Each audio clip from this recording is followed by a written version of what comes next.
گناہوں سے سچی توبہ اللہ کو معصومیت بہت پسند ہے، ایسی معصومیت کہ اگر بندہ گناہ کر لے تو فوراً توبہ کی طرف متوجہ ہو جائے، اللہ سے معافی مانگ لے۔ سچی اور خالص توبہ کرنے والوں کے گناہ اللہ تعالیٰ معاف کر دیتا ہے۔ کفر کے بعد سب سے بڑا گناہ دل دکھانا ہے، چاہے وہ مومن کا ہو یا کافر کا۔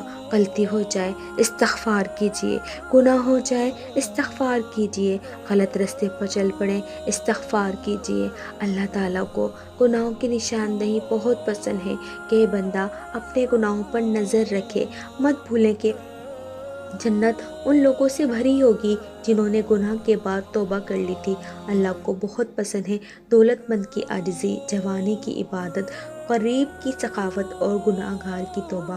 توبہ کرنے والا گناہ کے مانند ہوتا ہے، توبہ کرنے والوں کو اللہ نجات دیتا ہے۔